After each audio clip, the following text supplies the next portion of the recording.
They'll tell you it's a restart, that you're back where you began, that this is a do-over, a clean slate. But you know better. You carry memory in your bones now, not the kind written in journals, the kind etched behind your ribs and under your silence. You're not who you were the last time you tried. There's a scar where a dream used to live. There's a lesson where hope used to blindly chase. You are not starting over. You are starting with truth in your blood. The past doesn't vanish. It whispers. It hums in the background of your confidence. And when you fail again, and you will, it won't be like before. Back then, failure broke you. Now, failure reveals you. You don't fall apart now. You unfold. You don't get lost now. You remember. And this grief you carry, it's not a burden. It's proof that you were present with your pain and didn't leave yourself behind. They'll say it's foolish to try again, to rebuild after collapse, to dream again after destruction.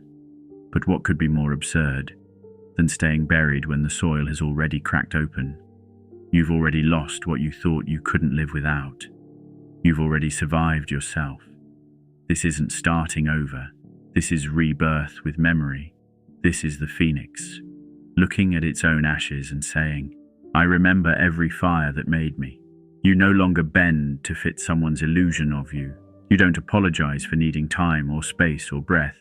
You speak now, not because you're loud, but because silence nearly killed you. You once made yourself smaller, so they'd love you longer.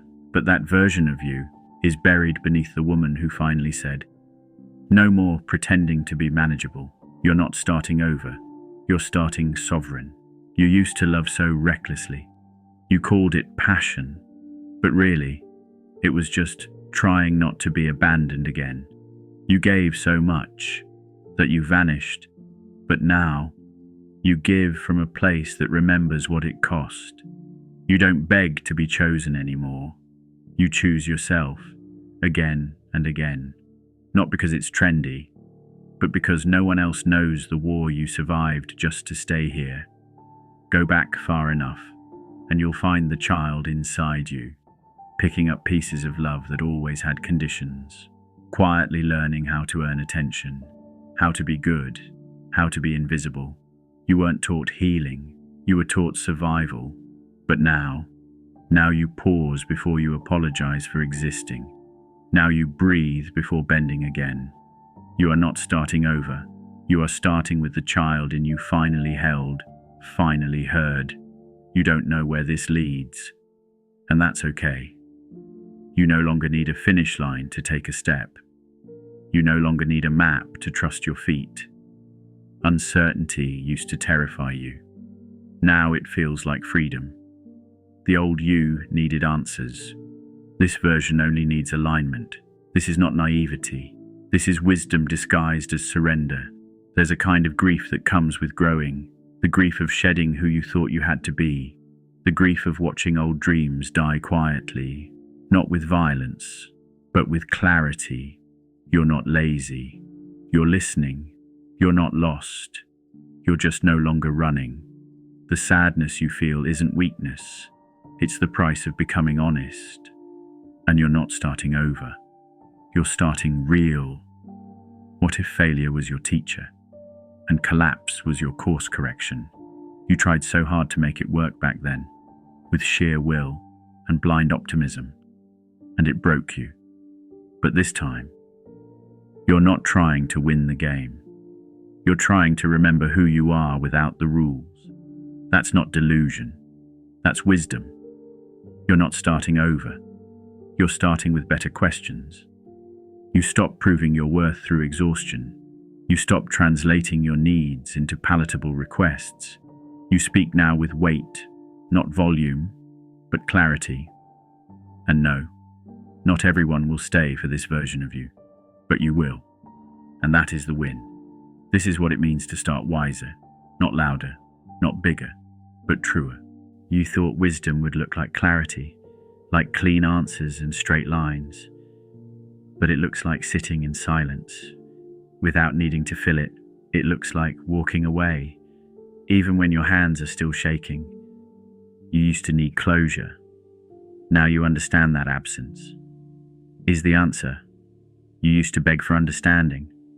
Now you gift it to yourself. This isn't weakness.